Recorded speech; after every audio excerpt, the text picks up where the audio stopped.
Hi, my name is Zephyr Wildman. I'm going to offer you a practice tip around an old concept that we use in yoga around tucking the tailbone or pulling your pubic bone this way or tucking this. I find that those instructions cause a huge amount of misalignment and don't really engage the muscular structure to contain the joints in which we can effectively stretch the muscles or direct the movement in a certain way. So a lot of the whole tucking of the tailbone under and pulling the pubic bone up towards the navel was meant to be able to engage the core. But we find what we do is we flatten the lumbar. We are not really engaging the transverse abdominis muscles. We're just engaging the rectus abdominis muscles, which are just meant to bend at the waist. This is all the rectus abdominis muscles do. But what the transverse abdominis muscle do are the corset muscles that actually communicate to the spinal muscles called the multifidi. They're like little biceps in the spine that create some space to be able to effectively move the spine in mid-range.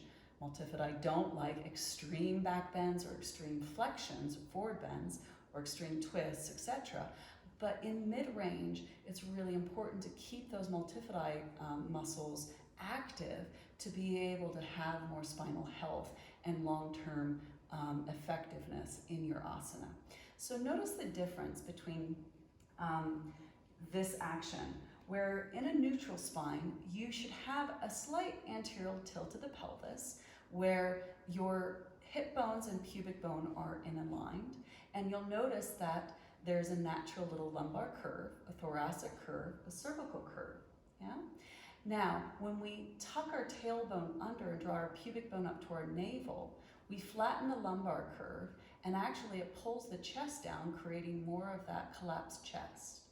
So what I would suggest, instead of tucking, is use the muscular integrity. Notice the difference between knitting together your abdominals and lift up out of the waist, lift the rib cage to engage your abdominals, versus tuck your pelvis under to engage your muscles.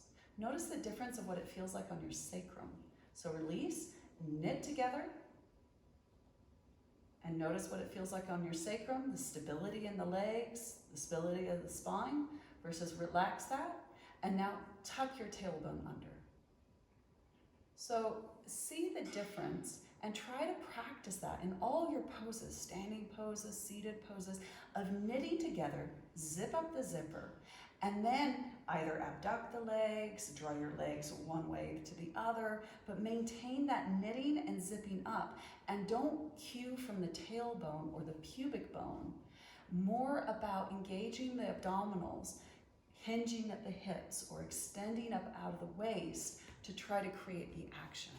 I hope that serves your curiosity in exploring your anatomy, physiology, and the biomechanics of the body and how we move more effectively, and creating safe practices to have a sustainable relationship to your practice for a long time.